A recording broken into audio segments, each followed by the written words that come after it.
De miért ennyire fontos nektek? Mindig is mi gondoskodtunk róla. De megátkozott titeket. Miért? Nem tettetek semmit.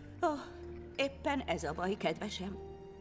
Tudod, mikor a gazda édesanyja meghalt, és a szívtelen apja azt a szegény, ártatlan gyermeket elkezdte saját képére formálni. Semmit se tettünk. Hadd aludjon.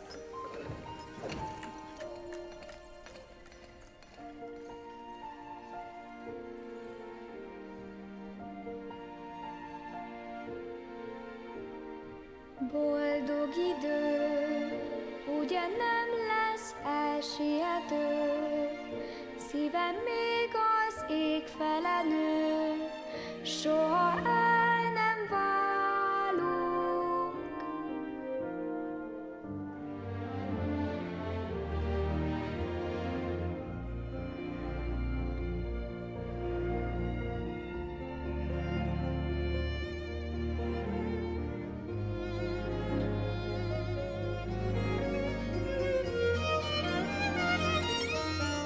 Lázban reszketek majd, ha drágán zengi a dalt.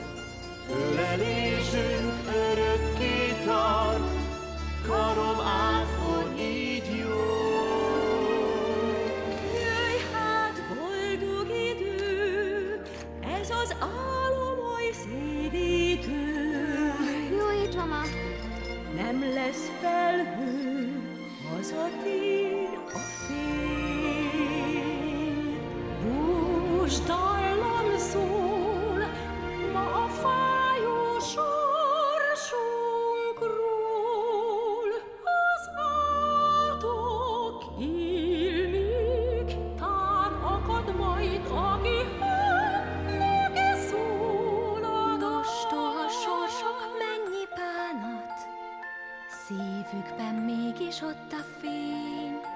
Sokat tanultam már eddig, de ez szokatlan rejtély. Hol van a Érzem a gyerekkornak vége, az a sok szép nem véd meg apám többé már. Nincsen bennem gyengeség, de fényre vár a szívem rég. Boldog idő, ugye jössz, hisz úgy kell már a boldogság. Szép boldog idő, ragyog újból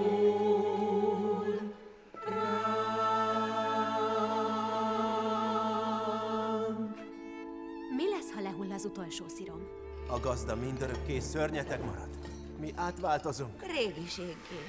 Limlommá. Elvétve használt holmivár. Kacattá. Kacattá válunk. Szeretnék segíteni. Biztos meg lehet törni az átkot. Hát, van rá mód. Ne gyötörd magad ezzel, drágaságom. Hibát követtünk el, és most megisszuk a levét.